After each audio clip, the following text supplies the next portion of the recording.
I am entropy. I am death. I am dark side. From the ashes they will rise in a world of dark sides, twisted lies. Absolute DC, we're darkness reigns. Weird science breaks the chase. Gather round, hear the call. Diving deep, we'll explore it all. Absolute weird science. Absolute weird science. The Elseworld has changed and risen to become the absolute universe, and that's what we're all about here. I'm Harbinger Prime, Eric Shea. And I'm Jim Warner.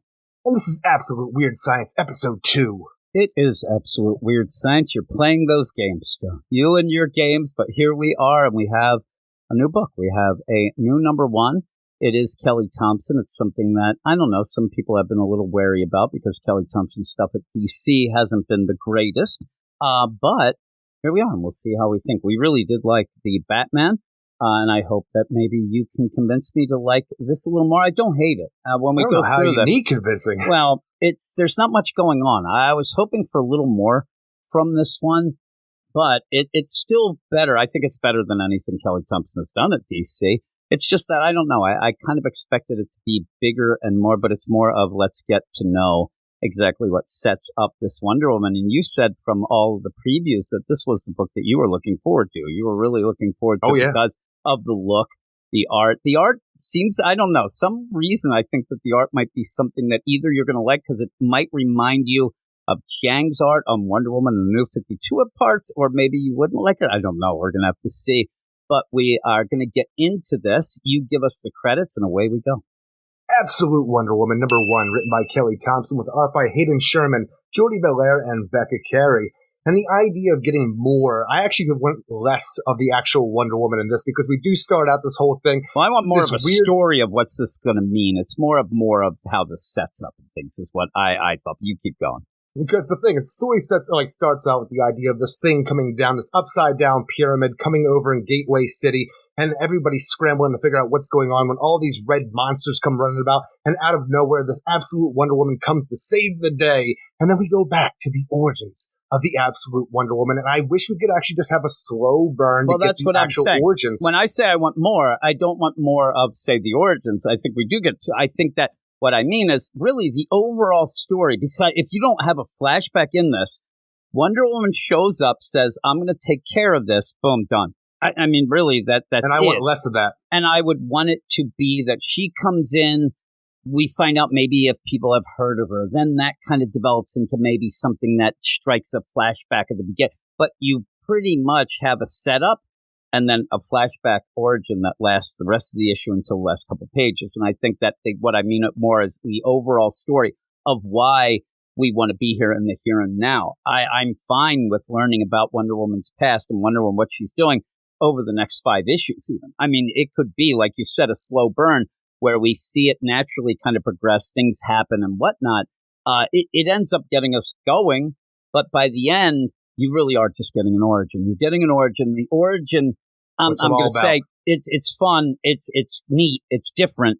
But overall, I don't think it needed to be a whole issue because really it's kind of just her, sitting around. It's kind of her, be 5 issues of her sitting around with Cersei, racing her as a mother-daughter. It shouldn't be sitting around. I mean, and that's all it really is. It's like, but they're on the wild Isle of Hell, the prison of the great sorceress Cersei. So basically, what you need to do is, and they do it enough, but Cersei falls in love with her. She doesn't want to. And then in the meantime, the whole play was Apollo brings in very, very Azzarello-esque in my mind, New 52 kind of play.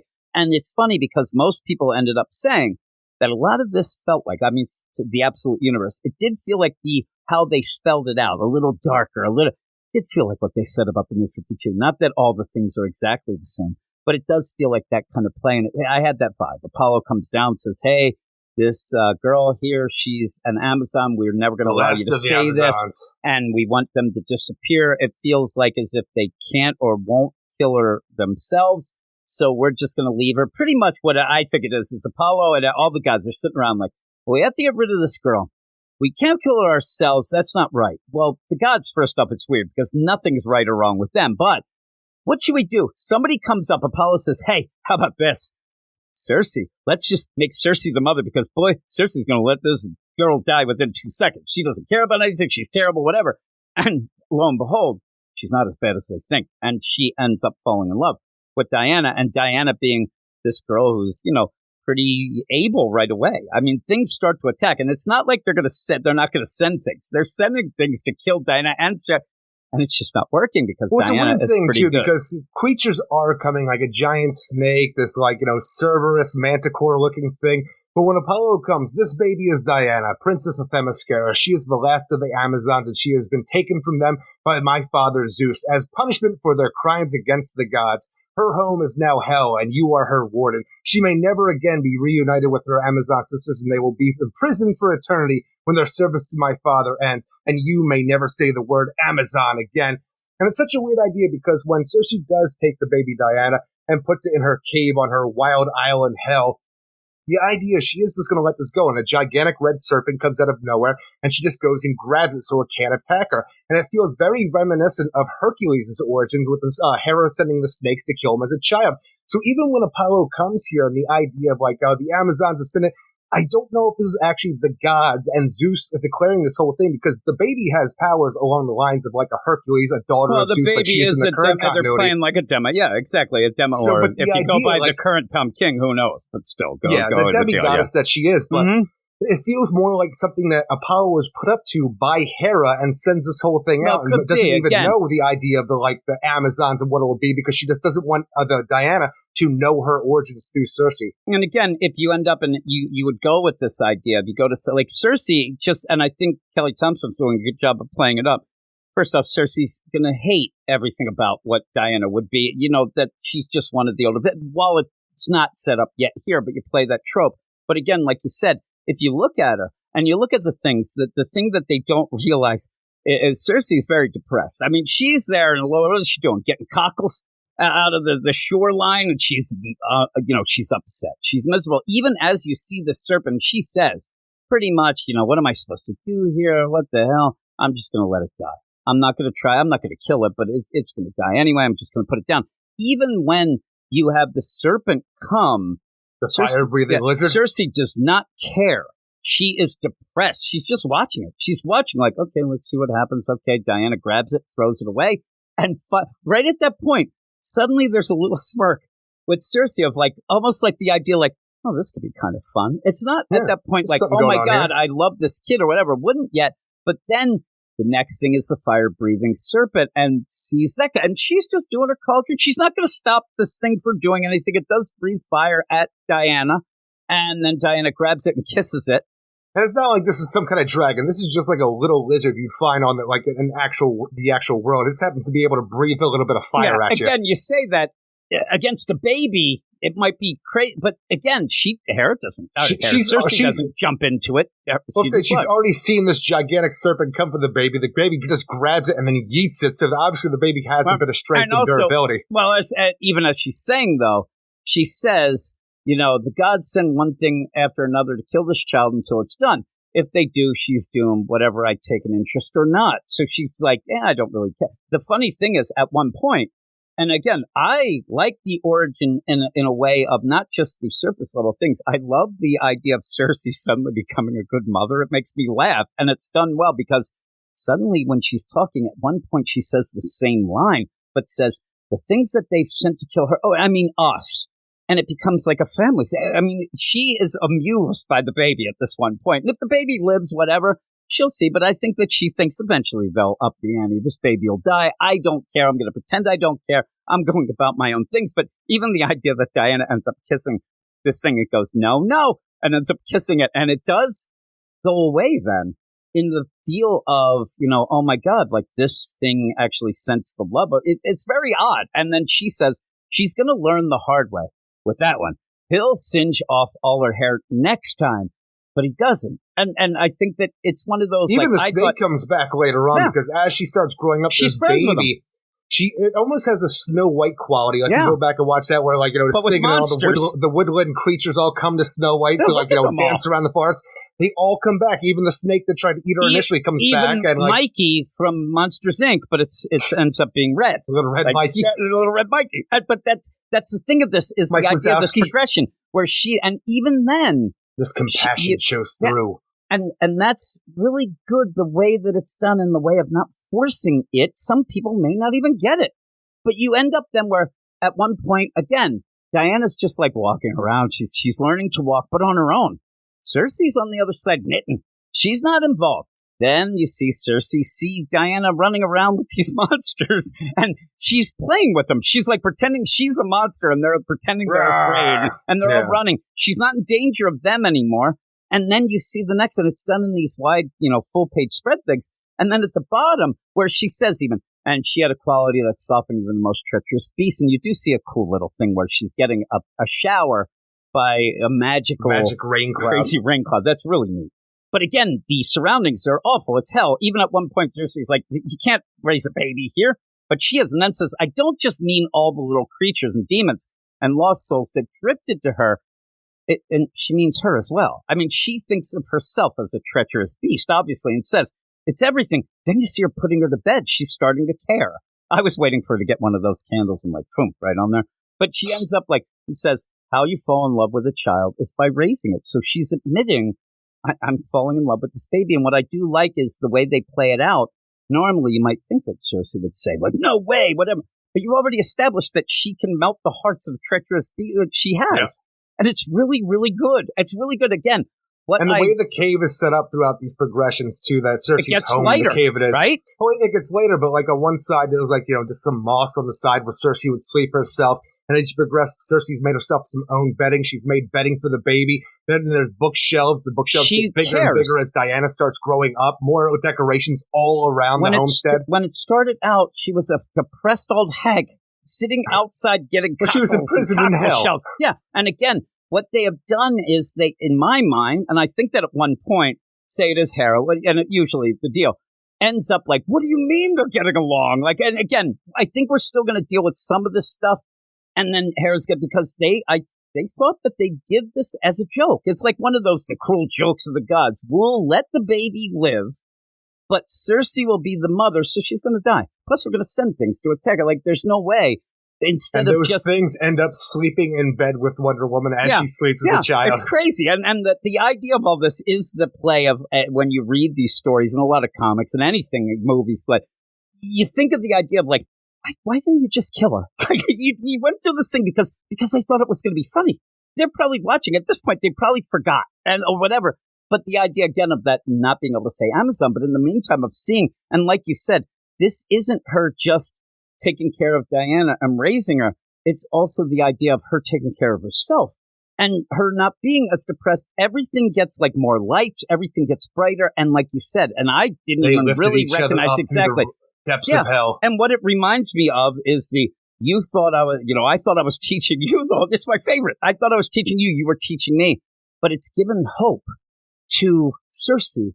And yes, she says, I've fallen in love and I'm raising this child. And then you do see, like, each time you see it, and you're right, each time you gain more and more until what you end up having is like, man, that's a pretty nice place. Even to the point where nicer than my house. Yeah, like, they don't even end up like, I'd love the idea where we're saying that it took too long. Now I'm really liking it, talking about it. But the idea, like, what happened if we went 5 issues? Are we going to see the planks being put down so they have a wooden floor? Because it goes from that, too. You even have carpet at times and stuff like that But the idea of me wanting more of this, because when we actually have all of this great background of Diana being raised in hell by Mother Cersei, even being taught witchcraft by Cersei, this master sorceress, I like all these new aspects of Wonder Woman. And whenever we get thrown back into present day where Wonder Woman is just in man's world defending men because the Amazons aren't there because they've been banished, right? I'm like, I don't want to see this yet. Like, she has all of these tools that Cersei has given her to go and be herself. Because, like, she even goes on, like, the way you love a child is by raising it, but then the way you really love a child is by letting them go.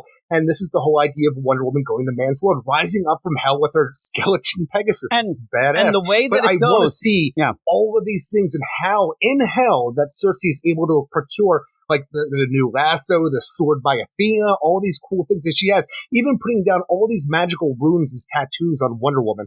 Yeah, and maybe we haven't seen it. Maybe we'll see that some of these were discarded. I don't know, but I think that now you're saying it, it's making more sense to me, even how I feel, and maybe what it would be, instead of being a long burn, slow burn 5 issues of origin, maybe it would have been better served, and we say this about a lot of things, not as much the Batman, because the Batman seemed to, go okay with the way that was set up and your dealings. Maybe this should have had a 0 issue. Maybe it would have been the idea of here's the origin, boom, because I'm really liking it. Maybe you expand the origin to get to, and then at the very end, Amazon, hey, that means you have to protect the world. Okay, I'm going to do this, and then you see this Harbinger thing, because what ends up happening, it really does feel like when they editorial whatever with Kelly Thompson, they said, listen, you did really good with this origin stuff. That's really cool. But we have to have something in the present that has to have action. And it really not falls only that, flat. I think they really want to show off the new look for Wonder Woman, yeah, too. It really falls flat, though. And where I'm saying that maybe by the end of this, you have, oh my God, I'm supposed to protect man's world. And maybe the last thing you see, the first thing of her, is a cliffhanger page, maybe a spread page of her and that kick-ass, that huge sword from Cloud from Final Fantasy VII. Like that sort of thing. You go, oh shit, I want to see what this is all about. Because at the end of this, you're more impressed with her look, maybe. If you don't like it, you don't like it. But I like it. I think she looks badass. And so you're more impressed. And like you said, you have questions about, okay, that lasso, what you doing, the sword. All that is the question. But I'm not sitting there saying, oh man, that Harbor, that was awesome. That was a cool monster. That was there. Oh my God, nothing of that. I'm more excited about her look and what it might mean. And yeah, the fight, whatever. But that's not what I was excited about. I was excited to see her. Maybe you could have just done that. Even and the dealt warrior with the asked that thing that she has here, because, we know that she's trained in magic and all this other stuff being raised by Cersei, but the Amazon instincts, because even when Apollo comes down, he bans the word Amazon magically, so, Cersei can't even say it. But deep in, Wonder Woman's, brain, she knows this forbidden word, and she's afraid of what it will mean if she does say it, because she's afraid of the change of it. But she eventually comes out and says Amazon. Like, what does that mean? It's what you are. Say it again, Amazon. When you thrust herself back to the present. And when Wonder Woman is fighting this monster, this Harbinger at first, she dips her fingers in its blood and covers her eyes with it like a warrioress. And I'm like, that is really badass, but I want to see where all of this comes from, because right now we see her being raised pretty gently for the most part, showing compassion to the demons and animals of hell that we have. Yeah, I mean, but and, she learns witchcraft, but there's all these other layers to it that I want to see, and I don't want to see it through the present. I wanted to see for the flashback all the way through to where she finally does come to man's world. We'll have to see the deal. I mean, and maybe that is it. Maybe we got just 5 issues of the origin, no other stuff. But when you end up where, again, I think that there's cool things with Kelly Thompson and say the Birds of Prey book, whatever. People are just listening to the absolute stuff now, which I see. There are a lot of people who must have joined in for us talking about Absolute Batman. I got a lot of people listening to that first episode. We even had some people, Bat Dad ended up mentioning, and I give him a shout out, that he ended up saying that our review. And I haven't heard or talked to him in a while, somebody who is a friend of the show, and I was glad that he is still checking in or whatnot. But if you are listening, we do not like the Birds of Prey one bit. I mean, that book is nonsense, and it's not like there's no subtlety to it. There's no anything. What it is just bad. So when you read this, I'm amazed at the subtlety of it. And when I'm saying even that, where there is Wonder Woman, and I don't think Cersei wants Wonder Woman to leave. Wonder Woman is now her daughter, who I think really she needs her to, though. I know she does. But the thing is, she's also not going to push it. But she also says that I don't think Diana wants to know. Like she says, and it's Cersei who says, you're afraid of the change that word will bring. But that word, the change is that she's going to realize that she has a duty and has to leave. So I think it's one of those where it's a depressing thing, but they both need to do it. You have to do it. You're growing up. And then when she says, listen, say the word, Diana, say it and know it is what you are. And she says it. But then again, Cersei has to keep saying, listen, don't just say it. You have to want to be it. That's what you are. You have to mean it. And the thing is, in that deal, it makes so much sense to me in a weird way that Cersei, there's a curse on that word, but not for Diana. She can't say it. Diana's a little girl from there. She can say it, but they never thought she'd live this long because Cersei is an awful person who would never take care of her and all this stuff. Her and whatever. blood would speak to her and let her know what she is. And maybe, again, I don't think they look past 2 weeks. It's a baby they gave to Cersei. I don't think, and she put it in like a a bath of lava. Like, she's like, yeah, I'll put it there. And I think they counted on that. And them sending those, I don't think they were testing her. I think that they thought that would end her, and they didn't realize. I don't think they realized the strength of her. And I think they probably said, if the whole deal, hey, we did that with Hercules, so that's Hercules. Let's send it to this girl instead. And then Cersei but says, listen, when Apollo first brought you to me, he banned me from ever again saying that word. And why? Why would they do that? And he says, why indeed, my darling girl? And it's like, I don't know everything. She's crying now. I mean, they're both crying because they know what this means. She's going to have to leave, but it's what she has to do.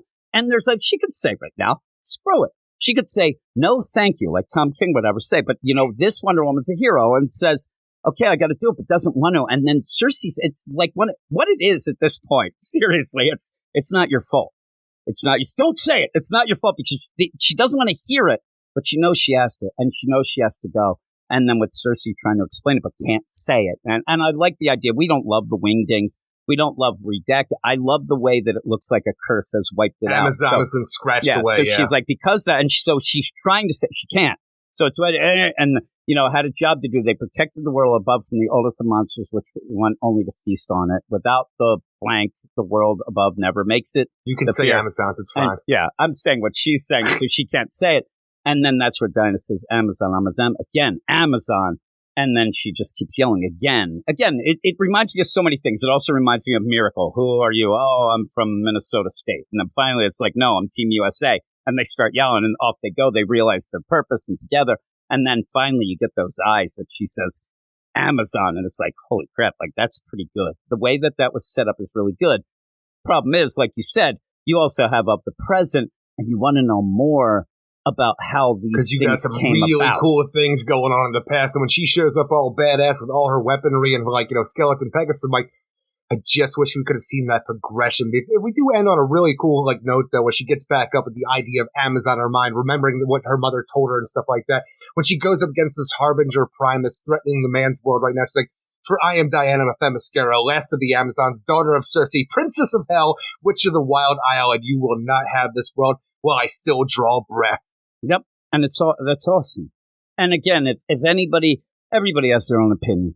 Please, everybody can decide if they like this or not. But I think that the idea, if you don't like this and you start bringing up weird, like if you don't like it, you don't like it. But don't think of anything of, well, this is pushing this agenda. It's not. It's a really good start to a new version of Wonder Woman that may not completely make complete sense to us yet. But everything that I see is pretty damn cool. And it twists it in a way that instead of just saying, hey, here's I'm not going to make fun of the Batman because I thought that was good, but it's not going out and saying like, oh, by the way, Wonder Woman is now this because I just want to do the opposite. I'm not going to think this through or whatnot.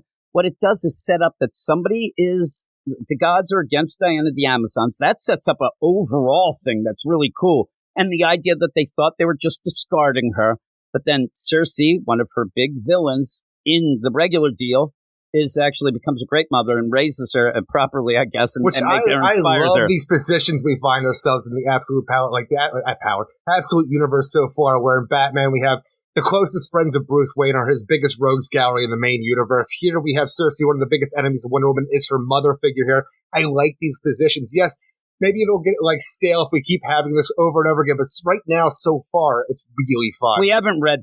Obviously, we haven't read Superman, but if we get to Superman, it's like, oh no, my dad, Lex Luthor, then I might have a problem. I might be like, we're going a little too far. But even then, you mentioned the idea of Cersei being Wonder Woman's mother in this, and yet I didn't think, as I'm reading, here we go again, they did that in Batman, but now you say it, it makes sense what you're saying, but it didn't feel like, oh, they're going with a cliche to do that. I just thought the idea where they did think out, let's make Wonder Woman different. What we can do is, it's not that she's different, it's that things have happened to her to try to make her less or dead, and things have gone a different way. But it's still Wonder Woman. She's still, the compassion is there. We see her with these. I mean, when you actually then see those monsters sleeping with her, it's the cutest thing ever. And you realize, at first, as if they're pets and or stuffed animals. It's the idea too, is she's playing with them. Where she's real little, but they stuck with her. It's really nice. And the really, I said subtle, way of seeing a very dark and muddy cave that Cersei lived in, miserable, to suddenly get a little lighter,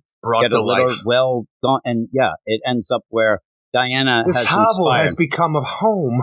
Yeah, exactly. And so that even gives you the idea of Cersei would definitely not, like, I don't want her to go, but I know I have to, and really is the nicest Cersei we've ever seen in our lives, because Diana was there, and she raised her, and Diana's just her goodness and all that, it helped her. Now, in the meantime, what's really cool, and I think why you really like it too, is that Cersei's still Cersei.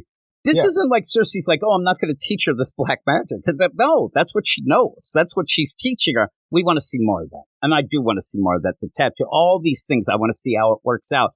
But in that, I think it would be really cool when you start thinking of down the line when they kind of have to come together in the Trinity. Already a Batman, and this one, it seems like, but that might cause some, like, it's neat. I think that would be cool because it won't be like the normal deal. Steve Trevor didn't crash. Oh my God, get man's. No, she found out that the Amazons. In hell. Yeah, we're in hell. And Diana still ends up finding out that the Amazons have a duty that they always protect the outside world. They always protect man's world, but just the world itself. They're not going to go with man's world. But that's the duty it's of such an a weird Amazon. idea because, again, I don't know where we're going to go from this origin, but I'm still under the idea that the Amazons, while Cersei believes that they used to protect man's world, I think the idea of Themyscira and Paradise, like the whole idea that they're locked away from man's world, I think the gods might have done that as a punishment to them, and that's the whole idea. And she thinks that she's the last Amazon while they're still locked away. And I think they are. And I think that one of the things going on, again, the gods are assholes. They always are. And I'm talking more Greek and Roman gods, right? The Roman fingers, but they end up where they like to do their nonsense, right? And also these monsters and all that.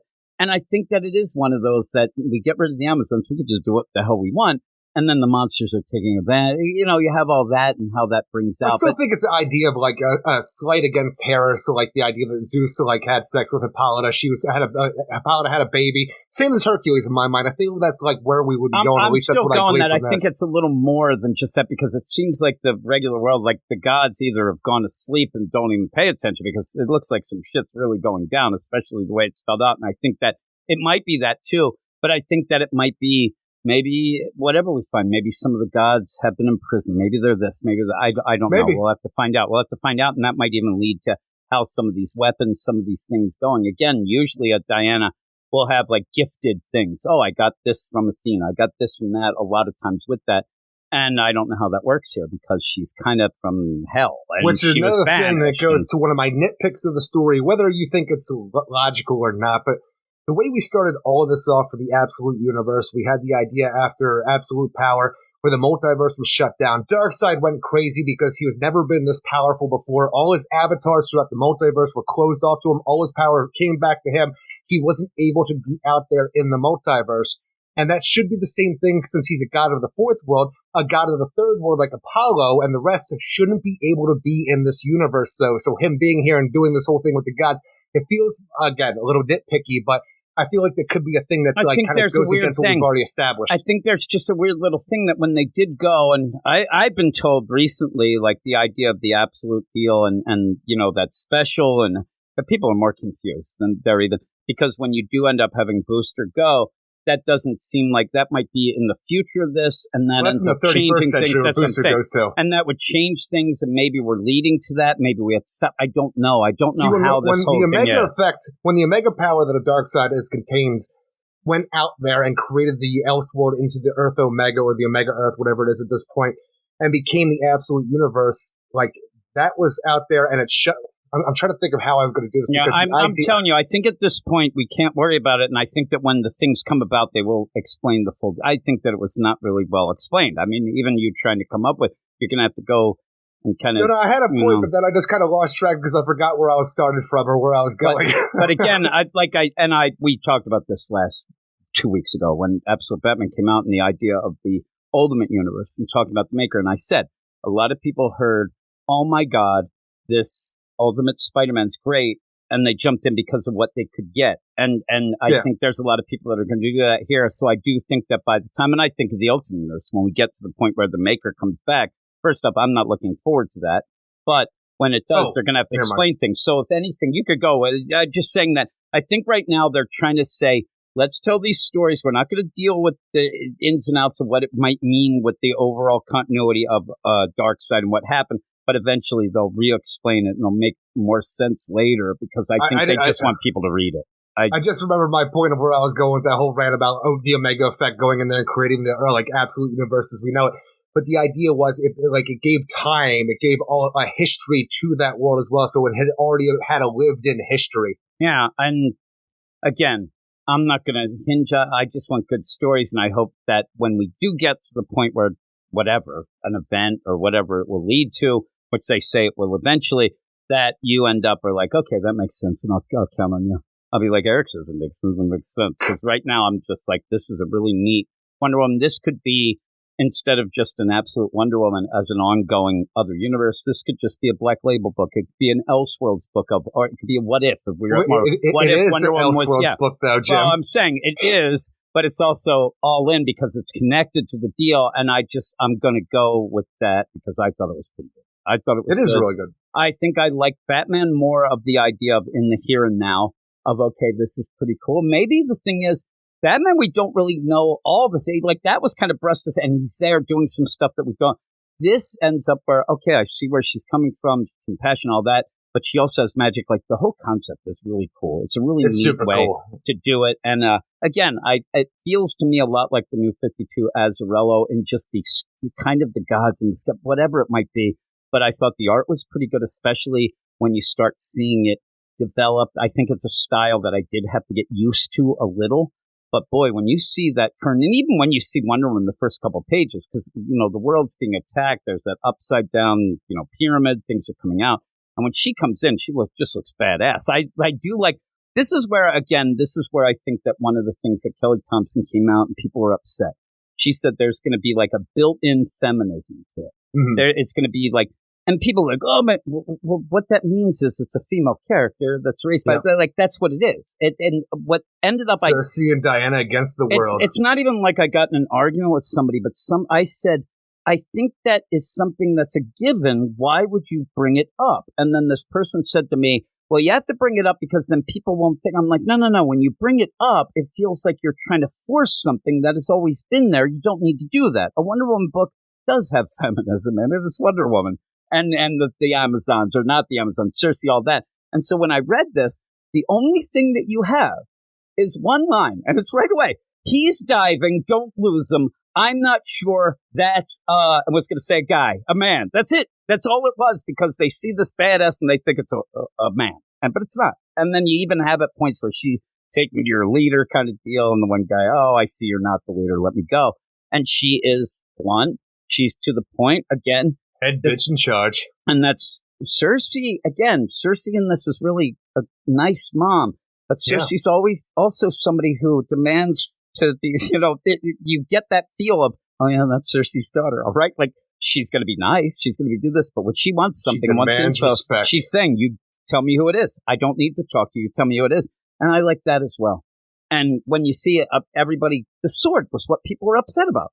Everybody talked about it. It's like, oh, she's going to hold that sword is badass. She's cutting heads off of these things. The issue. Holy moly, it's at the beginning, and she's just wrecking house. And it does. It looks like Cloud's sword from Final Fantasy VII. You know what I love? Cloud's sword from Final Fantasy VII. I love Final Fantasy VII. Don't like Squall. Get out of here with that Final Fantasy VIII. He was like, that was like the 90210 version of the whole deal of the Final Fantasy. I love Cloud. And the sword's badass. The reason why it was so huge, because the badass is a badass. So, and the helmet, everything, that has a very Ares look to it, which really works because she's from hell. I think it's really cool. But what would you give it? I would give it a 7.8 out of 10. I enjoy this issue a lot. I just wish we could stay with the origins more than the main line, timeline where she's just coming to man's world and fighting harbingers from whatever doom is they're about to bring. The art's great, and Again, I have some quibbles about the idea of the gods and how they can exist outside of the multiverse, the way that the multiverse works right now. But it can either be here nor there. You can say it works this way or not, but this is how I feel. I have no quibbles, and I'm way more positive than you. I'm Sidney Crosby, 8.7. It's a score I don't think I've given in a while. 8.7 is a weird score because it's weird. Like, usually we'll give an 8.9 because it's not quite a 9, but I was going to give it an 8.8. I'm like, I don't know if it's quite there. But I love, because again, there's things that me and you like different.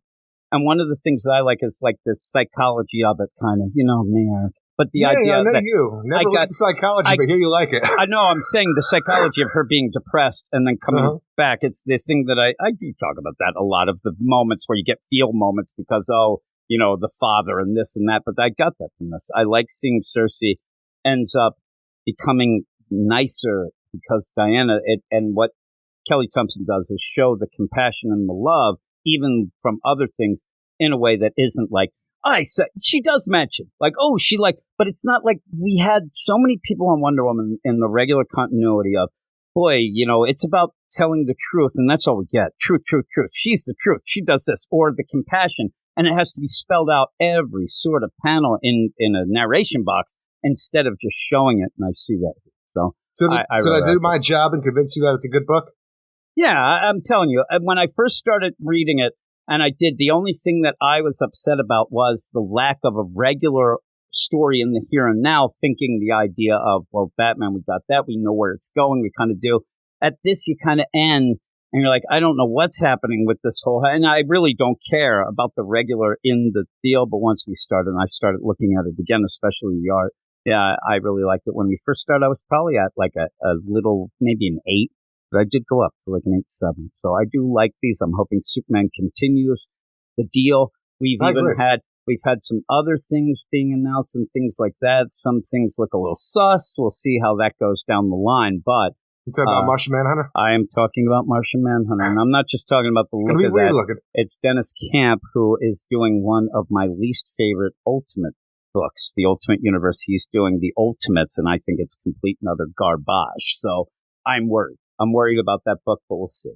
We'll see. And the thing is, too, what I should do is not even look at anything from here until it comes out, because everything I see or what he's been saying just gets me more and more angry. Because I just don't think he's very good. But we'll see. Everybody can write a good book. And I said, we don't love the Kelly Thompson stuff on the regular deal, but this is, I think, her best thing she has done here. Let's keep our fingers crossed that it's maybe because she has a strong editorial presence here. Maybe this is just something she's inspired with, because it's pretty cool. But that is it. That is it for this. Thanks everybody for listening, and I hope that you enjoy the absolute deal. What we'll do is we'll set up as we get more books on the reg, where we would have, say, you know, a book a week or whatnot. We'll start talking about if we take emails and things like that. Usually that goes horribly wrong for us, and then we never have a way. But even if the idea of you could just get a hold of us to let us know, hey, do you like this, whatnot, that'd be kind of nice. But we'll spell that out later. One of the things I do want to mention before we leave, though, is if you want to hear us talk about other things, and especially if this is the first thing you've heard, or maybe just this and Batman, and you're like, I like the cut of Eric's jib, what you can do is, first off, listen to our regular podcast that we do each week. We haven't missed a week in 10 years or so. It's nonsense. I've been getting hell for that the past couple months. But the idea where you can go and it's on the feed, this very feed, comes out every Sunday night. If you want early access to this show and that, each one a day early, you can go to our Patreon, patreon.com/Weird Science. Any level, including the lowest one that's $1, make you holler. You'll be able to hear this show and the other early access a day before. Each level gives you more, including what me and Eric are going to be going off to do in just a second. We have a spotlight each and every week. 2 of the books that come out each and every week from DC are picked by the badasses of the Get Fresh crew. And they end up deciding what books they want us to talk about. And that is on a Patreon exclusive spotlight show that me and Eric do. Like I said, every Thursday night, usually a little earlier this week. Eric has a Halloween party to go to, as he is going as the Spectre. That's right. And we all want to see pictures of that. But this week, the badass you ain't gonna get to see it. Power Girl number 14. I might be able to slip one in on the Facebook. Sometimes you look this. So Power Girl number 14, or somebody else does. And also from the DC Vault, Death in the Family, Robin Lives, or as Eric says, Robin Lives. Number 4. I don't say that. A book that we've actually been enjoying that ends this week. So we'll be going off and talking about them now. This isn't quite as long as the Batman absolute deal, but again, we just talk as long as we do. There's no set deal. We used to say this at the beginning. I just want to point out new people listening. It's not like we're going to say we have to be a half hour and we cut things out. We just go until we are done. And we're done now. So, Eric, what do we say at the end of the Absolute DC podcast? We're closing the Omega portal, and until next time, keep it absolutely weird. Weird science is the revolution.